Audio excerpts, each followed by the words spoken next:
Hey guys, welcome back to my channel. ನನ್ನ ಚಾನಲ್ಗೆ ಸ್ವಾಗತ. ಸೊ ಇವತ್ತಿನ ವ್ಲಾಗಲ್ಲಿ ಭೋಗಿ ಹಬ್ಬಕ್ಕೆ ಮರದ ಬಾಂಗಣದಲ್ಲಿ ಇಡಬೇಕಾದ ಸಾಮಾನು ಯಾವುದಂತ ಹೇಳ್ತಾ ಇದ್ದೀನಿ. ಸೊ ಫಸ್ಟಿಗೆ ಲೆಫ್ಟ್ ಸೈಡ್ ಅಕ್ಕಿ ಮತ್ತು ರೈಟ್ ಸೈಡ್ ಅಂತಂದರೆ ಬೆಲ್ಲ ಅಥವಾ ಸಕ್ಕರೆ ಇಡಬೇಕು. ಸೊ ಅದ್ರ ಪ್ರಕಾರನೇ ಇಟ್ಕೋತ ಹೋಗಿ. ಆಮೇಲೆ ಲೆಫ್ಟ್ ಸೈಡ್ ಅಂತಂದರೆ ಅದ್ರ ಮೇಲೆ ಬೇಳೆಗಳು ಅಂದರೆ ಹೆಸರುಬೇಳೆ, ಕಡಲೆಬೇಳೆ, ತೊಗರಿಬೇಳೆ, ಉದ್ದಿನಬೇಳೆ, ಸೊ ಇವೆಲ್ಲ ಈ ರೀತಿ ನೀವು ಲೆಫ್ಟ್ ಸೈಡಲ್ಲಿ ಇಡಬೇಕು. ಸೊ ಅದಾದ ನಂತರ ಅದ್ರ ಮೇಲೆ ಜೀರಿಗೆ, ಧನಿಯಾ, ಇಂಗು ಇತ್ಯಾದಿ ಮತ್ತು ಉಪ್ಪನ್ನು ಮೇಲಿನ ಎಡಭಾಗದಲ್ಲಿ ಇಡಬೇಕು. ಸೊ ಲೆಫ್ಟ್ ಸೈಡ್ ಇರಿ ಸದ್ಯಕ್ಕೆ. ಸೊ ಏನಂತಾರೆ, ಮತ್ತು ತರಕಾರಿಗಳು ಅಂತಂದರೆ ವೆಜಿಟೇಬಲ್ಸ್ ಅಂತಂದರೆ ಉಪ್ಪಿನ ಕೆಳಗಡೆ ಇಡಬೇಕು ಯಾವಾಗಲೂ. ಸೊ ಹಾಗಾಗಿ ಇಲ್ಲಿ ಗಜ್ಜರಿ ತೊಗೊಂಡಿದ್ದೀನಿ, ಆಮೇಲೆ ಒಂದು ಎಲೆ ಸೊಪ್ಪು ತೊಗೊಂಡಿದ್ದೀನಿ, ಆಮೇಲೆ ಬದ್ನಿಕಾಯಿ, ಕರಿ ಬದ್ನಿಕಾಯಿ ತೊಗೊಳ್ಬೇಕು ಯಾವಾಗಲೂ.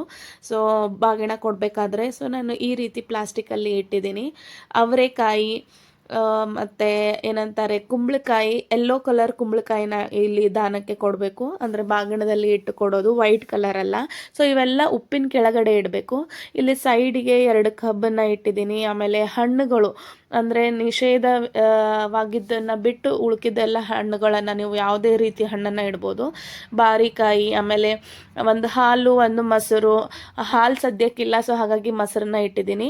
ಸೊ ಇಲ್ಲಿ ಒಂದು ಚಿಕ್ಕ ಚಿಕ್ಕ ಡಬ್ಬೆಯಲ್ಲಿ ಏನಂದರೆ ಒಂದು ಅಡುಗೆಗೆ ಎಣ್ಣೆ, ತುಪ್ಪ ಮತ್ತು ಬೆಣ್ಣೆನ ಇಟ್ಕೊಂಡಿದ್ದೀನಿ. ಒಂದು ಒಣ ಕೊಬ್ಬರಿ ಬಟ್ಲ, ಅರ್ಶಿಣ ಕುಂಕುಮ ಮತ್ತು 2 ಬ್ಲೌಸ್ ಪೀಸು, ಬೇಕಿದ್ರೆ ಬಳೆಗಳು ಇದ್ದರೆ ಅದನ್ನು ಕೂಡ ಇಡ್ಬೋದು. ಸೊ ಈ ರೀತಿ ಎಲ್ಲ ಏನಂತಾರೆ, ಉಳ್ಕಿದ್ದೆಲ್ಲ ಸಾಮಾನು ಯಾವ ಕಡೆ ಇಟ್ಟರು ನಡೆಯುತ್ತೆ. ಬಟ್ ಇಲ್ಲಿ ಏನಂದರೆ ಹತ್ತಿ ಅಂತಂದರೆ ಹತ್ತಿ ಒಳಗೆ ಬರೀ ಹತ್ತಿನೂ ಇಡ್ತಾರೆ. ಬಟ್ ನಾನು ಈ ರೀತಿ ಅಂದರೆ ದೇವರಿಗೆ ಉಪಯೋಗಿಸುವಂಥ ಹತ್ತಿ, ಗೆಜ್ಜೆ ವಸ್ತ್ರ ಆಗಲಿ, ಹೂ ಬತ್ತಿ ಆಗಲಿ, ಮಂಗಳಾರತಿ ಬತ್ತಿ ಆಗಲಿ, ಈ ರೀತಿ ಹಾಕಿ ಇಟ್ಟಿದ್ದೀನಿ. 5 ವೀಳ್ಯದೆಲೆ ಮತ್ತು 5 ಅಡಿಕೆನ ಇಡಬೇಕು. ಸೊ ಅಡಿಕೆ ಈಗ ಸದ್ಯಕ್ಕಿರಲಿಲ್ಲ, ಮುಂಚೆನೇ ಇಟ್ಟಿದ್ದೀನಿ. ಸೊ ನೋಡ್ಬೋದು ನೀವು ಅದನ್ನು. ಯಾವ್ದು ಈಗ ಸದ್ಯಕ್ಕಿಲ್ಲ ಅದನ್ನು ನಾನು ಬೆಳಗ್ಗೆ ಇಡಬೇಕು ಅಂತ ತಗೊಂಡು ಇಟ್ಟರಾಯಿತು ಅಂತ ಇಟ್ಟಿರೋದು. ಸೊ ಮರ ಯಾವಾಗಲೂ ತಗೊಂಡಾಗ ಈ ರೀತಿ ಏನಂತಾರೆ, ಅದ್ರ ಮೇಲೆ ಕೆಮ್ಮಣ್ಣು ಸುಣ್ಣ ಅಂತಾರಲ್ಲ, ಅದರಿಂದ ಬರಿಬೇಕು, ಅಂದರೆ ಎಕ್ಸ್ ಚಿಹ್ನೆ ಅಂದರೆ ಗುರುತು ಹಾಕಬೇಕು. ಅರಿಶಿಣ ಕುಂಕುಮ ಹಚ್ಬೇಕು ಅದಕ್ಕೆ. ಸೊ ಈ ರೀತಿ ನೋಡಿ ಯಾವ ರೀತಿ ಹಾಕಿದ್ದೀನಿ ಅಂತ. ಸೊ ಎಲ್ಲ ಇಂಗ್ರೀಡಿಯೆಂಟ್ಸ್ ಏನೆಲ್ಲ ತಗೋಬೇಕು ಅನ್ನೋದನ್ನು ನಾನು ನಿಮಗೆ ಡಿಸ್ಕ್ರಿಪ್ಷನ್ ಬಾಕ್ಸಲ್ಲಿ ಹಾಕ್ತೀನಿ, ಏನೆಲ್ಲ ಇಡಬೇಕು ಅನ್ನೋದನ್ನು. ಸೊ ಅದೇ ರೀತಿ ಏನಂತಾರೆ ನೀವು ನೆಕ್ಸ್ಟ್ ಟೈಮ್ ಮಾಡ್ಬೋದು. ಸೊ ಇಲ್ಲಿ ಅದರಲ್ಲಿ ಏನಂತಾರೆ, ಬೆಲ್ಲ, ಧನಿಯಾ, ಜೀರಿಗೆ, ಲವಂಗ, ಆಮೇಲೆ ಹುಣಸೆ ಹಣ್ಣು, ಎಳ್ಳು, ಸಜ್ಜಿ ಹಿಟ್ಟು, ಈ ರೀತಿ ನೀವು ಇಟ್ಕೊಳ್ಬೇಕು. ಅಡುಗೆಗೆ ಉಪಯೋಗಿಸೋ ಎಣ್ಣೆ ಅಂದರೆ ಕುಕ್ಕಿಂಗ್ ಆಯಿಲ್. ಸೊ ತೆಂಗಿನೆಣ್ಣೆ, ಆಮೇಲೆ ಸೀಗೆ ಪುಡಿ ಅಥವಾ ಶಾಂಪೂ, ಸಣ್ಣ ಸಣ್ಣ ಪ್ಯಾಕೆಟು, ಆಮೇಲೆ ಅರಿಶಿಣ ಕುಂಕುಮ, ಹಾಲು, ಮೊಸರು, ಆಮೇಲೆ ಏನಂತಾರೆ 5 ವೀಳ್ಯದೆಲೆ ಕಂಪಲ್ಸರಿ, ಅಡಿಕೆ ಮತ್ತು ದಕ್ಷಿಣ, ಮರದ ಒಂದು ಜೊತೆ. ಸೊ ಫಸ್ಟ್ ಟೈಮ್ ಇದ್ದರೆ ಮರದ ಜೊತೆ ಪೂರ ಕೊಟ್ಬಿಡಿ, ಇಲ್ಲಾಂದರೆ ಒಂದ್ಸಲ ಕೊಟ್ಟ ನಂತರ ಕೆಲವೊಬ್ರು ಏನಂತಾರೆ ಮರದ ಒಳಗೆ ಬಾಗಿನ ಕೊಟ್ಟ ನಂತರ ಒಳಗಿಂದಷ್ಟೇ ಕೊಡ್ತಾರೆ. ಸೊ ಆ ರೀತಿನೂ ನೀವು ಮಾಡ್ಬೋದು. ಸೊ ಫಸ್ಟ್ ಟೈಮ್ ಇದ್ದರೆ ಮರದ ಜೊತೆನೇ ಕೊಡಿ ಅಂತ ಹೇಳ್ತೀನಿ ನಾನು. ಸೊ ನೋಡಿ ಇಷ್ಟೆಲ್ಲ ಹಾಕಿ ಇಟ್ಟಿದ್ದೀನಿ. ಸೊ ಎಲ್ಲ ಇದು ಅರ್ಶಿನ ಏನಂತಾರೆ ಕುಂಕುಮ ಹಚ್ಚಿದ್ರಿಂದ, ಆಮೇಲೆ ಸ್ವಸ್ತಿಕ ಇಳಿಸಿದ್ದೀನಿ. ಸೊ ಅದಾದ ನಂತರ ಅದಕ್ಕೆ ಅರ್ಶಿನ ಕುಂಕುಮ ಹಚ್ಚಿ, ಸೊ ಗೆಜ್ಜೆ ವಸ್ತ್ರ ಏರಿಸಿ, ಅದರ ಮೇಲೆ ಒಂದು ಪ್ಲೇಟ್ ಅಥವಾ ಏನಾದರೂ ವೀಳ್ಯದೆಲೆ, ಅಡಿಕೆ, ದಕ್ಷಿಣ, ಆಮೇಲೆ ಬ್ಲೌಸ್ ಬಟ್ಟೆ, ಆಮೇಲೆ ಹಣ್ಣು, ಈ ರೀತಿ ದಕ್ಷಿಣ ಇಟ್ಟು ದೇವ್ರ ಮುಂದೆ ಏನಂತಾರೆ ಸಮರ್ಪಣೆ ಮಾಡಿ ಒಂದು ದೀಪ ಹಚ್ಚಿ ಆರತಿ ಮಾಡಬೇಕು. ಸೊ ಅದಾದ ನಂತರ ಮುತ್ತೈದೆಗೆ ಪೂರ್ವ ದಿಕ್ಕಲ್ಲಿ ಕೂಡಿಸಿ ದೇವ್ರ ಮುಂದೆ ಮಣೆ ಹಾಕಿ ಅಥವಾ ಹಾಲಲ್ಲಿ ಎಲ್ಲಿ ಪೂರ್ವ ದಿಕ್ಕಲ್ಲಿ ನೀವು ಕೂಡಿಸ್ಬೇಕು. ಗೌರಿ ಅಥವಾ ಲಕ್ಷ್ಮೀ ದೇವಿಯನ್ನು ಮಂತ್ರಾಕ್ಷತೆ ಮೂಲಕ ಮುತ್ತೈದೆಯನ್ನು ಆವಾಹನೆ ಮಾಡ್ಕೊಳ್ಳಿ. ಸೊ ಈ ರೀತಿ ಇರುತ್ತೆ. ಸೊ ಇಲ್ಲಿ ನಾನು ದೇವ್ರ ಮುಂದೆ ಇಡಬೇಕಾದ್ರೆ ಫಸ್ಟು ಬೋರ್ವೆಲ್ ನೀರನ್ನು ತಗೊಂಡು ಕೆಳಗಡೆ ಪೂರ ನೆಲಕ್ಕೆ ಒಂಚೂರು ನೀಟಾಗಿ ಕ್ಲೀನ್ ಮಾಡಿಕೊಂಡು ಅರಿಶಿನ ಕುಂಕುಮ ಮಂತ್ರಾಕ್ಷತೆ ಹಾಕಿ ಅದಕ್ಕೆ, ಆಮೇಲೆ ಮರದ ಬಾಗಿಣಗಳಲ್ಲಿ ಸ್ವಲ್ಪ ಮಿಸ್ಸಿಂಗ್ ಇದೆ, ಸೊ ಮಾರ್ನಿಂಗ್ ಇಡಬೇಕಂತ ಅಂದ್ಕೊಂಡಿದ್ದೀನಿ. ಸೊ ಇಲ್ಲಿ ಮುತ್ತೈದೆಗೆ ಏನೆಲ್ಲ ಬೇಕು, ಅರಿಶಿನ ಕುಂಕುಮ, ಕನ್ನಡಿ, ಕಾಡಿಗೆ, ಆಮೇಲೆ ಮಂಗಲಸೂತ್ರ, ಇವೆಲ್ಲ ಒಂದು ಚಿಕ್ಕ ಪ್ಯಾಕೆಟಲ್ಲಿ ಎಲ್ಲ ಆಲ್ ಇನ್ ಒನ್ ಬರುತ್ತೆ. ಸೊ ಅದನ್ನು ಇಟ್ಟಿದ್ದೀನಿ. ಸೊ ಇದು ನೋಡಿ, ಇಲ್ಲಿ ಬೆಳಗ್ಗೆ ನಾನು ಗಂಧ ಇಟ್ಕೊಂಡಿದ್ದೀನಿ, ಅರಿಶಿನ, ಆಮೇಲೆ ತುಪ್ಪ, ಕೊಬ್ಬರಿ ಎಣ್ಣೆ. ಸೊ ಇಲ್ಲಿ ಅರಿಶಿನ ನೀರನ್ನು ಹಾಕಿ ಕಾಲನ್ನು ತೊಳಿಬೇಕಾಗುತ್ತೆ ಮುತ್ತೈದೆ ಬಂದಾಗ. ಸೊ ಹಾಗಾಗಿ ಇಲ್ಲಿ ಗಂಧನೂ ಕೂಡ ಹಾಕಿ ಇಡ್ತಾ ಇದ್ದೀನಿ ಮುಂಚೆನೆ, ಅಂದರೆ ಮಾರ್ನಿಂಗ್ ಆಲ್ರೆಡಿ ಆಗಿದೆ, ಸೊ ಗೊತ್ತಾಗೋದಿಲ್ಲ. ನೆಕ್ಸ್ಟ್ ಕಾಲು ತೊಳೆದ ನಂತರ ಈ ರೀತಿ ಕಾಲಿಗೆ ಹಚ್ಚಬೇಕಾದ್ರೆ ಒಂದು ಸ್ವಲ್ಪ ಕುಂಕುಮನ ಬೆರೆಸಿ ಚೆನ್ನಾಗಿ ಅದನ್ನು ಕಲಸಿ ಇಟ್ಕೊಂಡಿದ್ದೀನಿ. ಸೊ ಇಲ್ಲಿ ನಾನು ಮತ್ತೆ ಏನಂತ ಅರಿಶಿನ ಕುಂಕುಮ ಏರಿಸಿ ಬ್ಲೌಸ್ ಪೀಸ್ ಇಟ್ಕೊಂಡು ಏನಂತಾರೆ ಕೊಬ್ಬರಿ ಅಡಿಕೆ ತೋರಿಸಿದ್ದಿಲ್ಲ ನಾನು. ಸೊ ಹಾಗಾಗಿ 5 ವಿಳ್ಯದೆಲೆ, 5 ಅಡಿಕೆ, ಆಮೇಲೆ ಹೂವು, ಆಮೇಲೆ ದಕ್ಷಿಣ ಇಟ್ಕೊಳ್ಳಿ. ಸೊ ಇಷ್ಟೆಲ್ಲ ಇಟ್ಟ ನಂತರ ನೀವು ಏನಂತಾರೆ ಸೈಡಿಗೆ ಒಂದು ಕನ್ನಡಿ, ಹಣಿಗೆ ಅಥವಾ ಕಾಡಿಗೆ ಇಟ್ಕೊಳ್ಳಿ. ಸೊ ಅದಾದ ನಂತರ ಏನಂತಾರೆ ಇಲ್ಲಿ ಫಸ್ಟ್ ದೇವರಿಗೆ ಆರತಿ ಮಾಡೋದು. ಸೊ ಇಲ್ಲಿ ನಾನು ತುಪ್ಪದ ಬತ್ತೆಯಿಂದ ಆರತಿ ಮಾಡ್ತಾ ಇದ್ದೀನಿ. ಅದಾದ ನಂತರ ನೀವು ಅಲ್ಲಿ ಮುತ್ತೈದೆ ಮುಂದೆ ಇಡ್ಬೋದು. ಸೊ ಇಲ್ಲಿ ಪ್ರೆಗ್ನೆಂಟ್ ಅಥವಾ ಕನ್ಸೀವ್ ಆಗೋರಿದ್ರೆ ಈ ರೀತಿ ಬಾಗಿಣ ಮುಚ್ಚಿ ಕೊಡೋದಿಲ್ಲ, ಓಪನ್ ಆಗಿ ಇಟ್ಕೊಡ್ತಾರೆ. ಸೊ ಇಲ್ಲ ಪ್ರೆಗ್ನೆಂಟ್ ಇಲ್ಲ ಅಂತಂದರೆ ಕಂಪಲ್ಸರಿ ಏನಂತಾರೆ ಒಂದೇ ಮರ ಇತ್ತು ಜೊತೆ ಒಂದು ಪೇರ್ ಇರಲಿಲ್ಲ ಅಂದರೆ ಪತ್ರೋಳಿ ಮೇಲೆ ಮುಚ್ಚಿ ಇಟ್ಟು ಕೊಡ್ತಾರೆ. ಸೊ ಮುಚ್ಚಿ ಕೊಡೋದು ಯಾವಾಗಲೂ ಕಂಪಲ್ಸರಿ. ಪ್ರೆಗ್ನೆಂಟ್ ಇದ್ದರೆ ಮಾತ್ರ ಮೇಲೆ ಮುಚ್ಚಿ ಇಡೋದಿಲ್ಲ. ಸೊ ಇದು ಸ್ವಲ್ಪ ನೋಟ್ ಮಾಡ್ಕೊಳ್ಳಿ. ಸೊ ಇಲ್ಲಿ ನಾನು ಎಲ್ಲಿ ಜಾಗಕ್ಕೆ ಕೂಡ್ತಾರೆ ಒಂದು ಮಣೆನ ಇಟ್ಟಿದ್ದೀನಿ, ಅದಕ್ಕೆ ಒಂದಿಷ್ಟು ರಂಗೋಲಿ, ಅರ್ಶಿನ, ಕುಂಕುಮ, ಆಮೇಲೆ ಮಂತ್ರಾಕ್ಷತೆ ಇಟ್ಟಿರೋದು. ಸೊ ಬಾಗಿಣ ಇಡಬೇಕಾದ್ರೂ ಕೂಡ ಕೆಳಗೆ ಶುದ್ಧವಾಗಿರಬೇಕು. ಸೊ ಹಾಗಾಗಿ ಅಲ್ಲಿನೂ ಸ್ವಲ್ಪ ನೀರನ್ನು ಹಾಕಿ ಒರೆಸಿ ಈ ರೀತಿ ರಂಗೋಲಿನ ಹಾಕಿ ಇಡ್ತಾ ಇರೋದು. ಸೊ ಇನ್ನೇನು ಬರೋ ಟೈಮ್ ಆಗಿದೆ, ಹಾಗಾಗಿ ಎಲ್ಲ ಈ ರೀತಿ ತಯಾರು ಮಾಡಿ ಇಟ್ಕೋತಾ ಇದ್ದೀನಿ. ಏನೆಲ್ಲ ಬೇಕು ಅದನ್ನೆಲ್ಲ ಫಸ್ಟಿಗೆ ತಂದು ಇಟ್ಕೊಳ್ಳೋದು. ಇಲ್ಲಿ ಒಂದು ಕನ್ನಡಿ, ಆಮೇಲೆ ಕಾಡಿಗೆ, ಆಮೇಲೆ ಹಣಿಗೆ, ಬಾಚಣಿಕೆ ಅಂತ ಹೇಳ್ಬೋದು.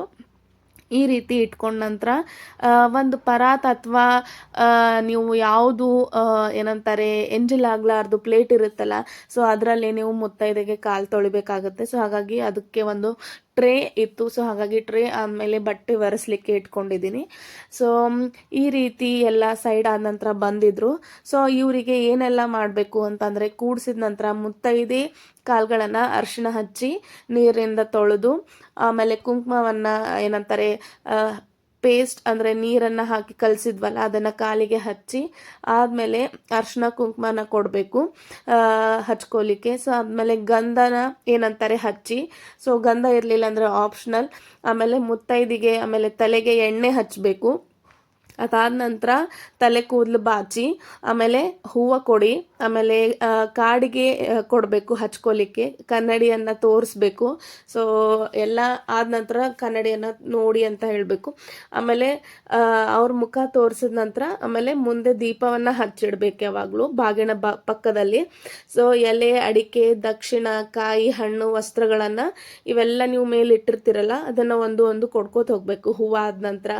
ಆಮೇಲೆ ಬ್ಲೌಸ್ ಪೀಸ್ ಕೊಡಿ, ಆಮೇಲೆ ಉಡಿ ತುಂಬಿ, ಅದಾದ ನಂತರ ನೀವು ದಕ್ಷಿಣ ಕೊಟ್ಟು ಏನಂತಾರೆ ಮುತ್ತೈದೆನ ನಮಸ್ಕಾರ ಮಾಡಿ. ಸೊ ಇಲ್ಲಿ ಮುತ್ತೈದೆಯ ಸೆರಗು ಮತ್ತೆ ನಿಮ್ಮ ಸೆರಗು ಮುಚ್ಚಿ ಆಮೇಲೆ ಮರದ ಮೇಲೆ ಹರಡಿ ಒಂದು 5 ಬಾರಿ ತೂಗಿಸ್ಬೇಕು, ಅಂದರೆ ನಂತರ ದಾನ ಮಾಡಬೇಕು. ನಮ್ಮ ಕಡೆ ಎಲ್ಲ 5 ಸಲ ಮಾಡ್ತಾರೆ, ಕೆಲವೊಂದು ಕಡೆ 3 ಟೈಮ್ಸ್ ಮಾಡ್ತಾರೆ. ಸೊ ದಾನ ಕೊಟ್ಟ ನಂತರ ಮುಚ್ಚಿದ ಮರ ಏನಿರುತ್ತೆ ಅದನ್ನು ತೆಗೆದು ತೋರಿಸ್ಬೇಕು ಅವರಿಗೆ.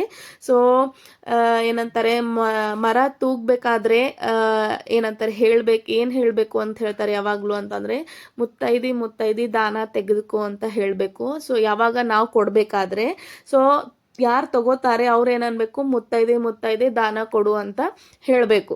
ಈ ರೀತಿ ಇರುತ್ತೆ. ಸೊ ಮರದ ಬಾಗಿಣನ ಕೊಡುವವರ ಮಂತ್ರನೂ ಇದೆ. ಸೊ ಏನಂತಂದರೆ ರಾಮ ಪತ್ನಿ ಮಹಾಭಾಗ್ಯೆ ಪುಣ್ಯಮೂರ್ತಿ ನಿರಾಮಯಿ ಮಯಾದತ್ತಾನಿ ಶೂರ್ಪಾಣಿ ತ್ವಯ ಸ್ವೀಕೃತ ಜಾನಕಿ. ಸೊ ಮರ ಬಾಗಿಣನ ತಗೊಳ್ಕೊಳ್ಳುವಾಗ ಹೇಳುವ ಮಂತ್ರ ಇದು. ರಾಮಪತ್ನಿ ಮಹಾಭಾಗೆ ಪುಣ್ಯಮೂರ್ತಿ ನಿರಾಮಯೇ ತ್ವಯಾ ದತ್ತಾನಿ ಶೂರ್ಪಾಣಿ ಮಾಯಾ ಸ್ವೀಕೃತ ಜಾನಕಿ. ಸೊ ಈ ರೀತಿ ಇದೆ ಮಂತ್ರ, ಅಂದರೆ ಬಾಗಿಣ ಕೊಡುವವರು ಹೇಳಬೇಕಾದ ಮಂತ್ರ ಅಥವಾ ತೆಗೆದುಕೊಳ್ಳುವಾಗೂ ಹೇಳಬೇಕಾದ ಮಂತ್ರ ಇದು. ಸೊ ಇಲ್ಲಿ ಬಾಗಿಣದ ಅರ್ಥ ಏನಂತಂದರೆ ಆ್ಯಕ್ಚುಲಿ ಏನಂತಾರೆ ಮರ ಬಿದಿರಿನಿಂದ ಮಾಡ್ತಾರೆ ಗೊತ್ತಲ್ಲ. ಸೊ ಮರದಲ್ಲಿ ಹೆಣೆದಿರುವ ಬಿದಿರು ನಮ್ಮ ವಂಶದ ಸಂಕೇತ ಅಂತ ಕರೀತಾರೆ. ಅದರಿಂದ ಮರದ ಯಾವ ಭಾಗದಲ್ಲಿಯೂ ತುಂಡಾಗಿರಬಾರ್ದು. ಆಮೇಲೆ ನಮ್ಮ ಮುಂದಿನ 3 ಪೀಳಿಗೆಯಲ್ಲಿ ಅಂದರೆ ಮಕ್ಕಳು, ಮೊಮ್ಮಕ್ಕಳು, ಮರಿ ಮೊಮ್ಮಕ್ಕಳು, ಈ ರೀತಿ ಮಕ್ಕಳನ್ನು ತೂಗುವ ಭಾಗ್ಯ ಬರಲೆಂದು 3 ಬಾರಿ ಏನಂತಾರೆ ಮರನ್ನ ತೂಗಿಸ್ತಾರೆ. ಸೊ ಇಲ್ಲಿ ತುಂಡಾದ ಮರದಿಂದ ತೂಗಿದ್ರೆ ಮುಂದಿನ ಪೀಳಿಗೆಯವರು ಸಂತಾನ ಆಗೋದಿಲ್ಲ, ಅಂದರೆ ಹೀನರಾಗ್ತಾರೆ ಅಂತ ಹೇಳ್ತಾರೆ. ಸೊ ಹಾಗಾಗಿ ಈ ರೀತಿ ಅರ್ಥ ಇದೆ ಇದು. ಸೊ ಮರದ ಮೇಲೆ ಸೆರಗನ್ನ ಯಾಕೆ ಹಾಕಬೇಕು, ಅದಕ್ಕೂ ಒಂದು ರೀಸನ್ ಇದೆ. ಸ್ತ್ರೀಯರು ಸೆರಗು ಅಂದರೆ ಸೌಭಾಗ್ಯ ಸಂಕೇತ ಅಂತ ಕರೀತಾರೆ. ನಮ್ಮ ಎದುರಿನಲ್ಲಿರುವ ಮುತ್ತೈದೆಯಲ್ಲಿರುವ ಮುತ್ತೈದೆತನವನ್ನ ಮತ್ತೆ ಅನುಗ್ರಹಿಸುವಂತ ಕೇಳ್ಕೊಳ್ಳೋದು. ಸೊ ಹಾಗಾಗಿ ಇದಕ್ಕೆ ಸೆರಗು ಹಾಕುವ ಏನಂತಾರೆ ಇಂಪಾರ್ಟೆನ್ಸ್ ಇದೆ. ಆಮೇಲೆ ದೀಪ ಎದಕ್ಕೆ ಹಚ್ಚಬೇಕು ಅಂದ್ರೆ ನಮ್ಮ ವಂಶದಲ್ಲಿ ಸಜ್ಜನರ ಜನನವಾಗ್ಲಿ ಅಂತ ಅದರದ್ದು ಉದ್ದೇಶ ಅಂತೆ. ಸೊ ಹಾಗಾಗಿ ಅದಕ್ಕೆ ದೀಪ ಹಚ್ಚೋದು. ಸೊ ಇಷ್ಟೆಲ್ಲ ಇಂಪಾರ್ಟೆನ್ಸ್ ಇದೆ. ಸೊ ಈ ರೀತಿ ಏನಂತಾರೆ ಒಂದು ಬಾಗಿನ ಕೊಡಬೇಕಾದ್ರೆ ಇದರದ್ದು ಮಹತ್ವ ಇದೆ. ಸೊ ನನಗೆ ಎಷ್ಟು ಗೊತ್ತಿದೆನೋ ಅಷ್ಟನ್ನು ನಾನು ಶೇರ್ ಮಾಡಿದ್ದೀನಿ. ಸೊ ಇಷ್ಟ ಆದರೆ ಪ್ಲೀಸ್ ಸಬ್ಸ್ಕ್ರೈಬ್ ಮಾಡಿ ನನ್ನ ಚಾನಲ್ಗೆ. ನೆಕ್ಸ್ಟ್ ಟೈಮ್ ಬಾಗಿನ ಕೊಡಬೇಕಾದ್ರೆ ಯೂಸ್ ಆಗುತ್ತೆ ಅಂತ ಅನ್ಕೋತೀನಿ. So thank you for watching. Bye.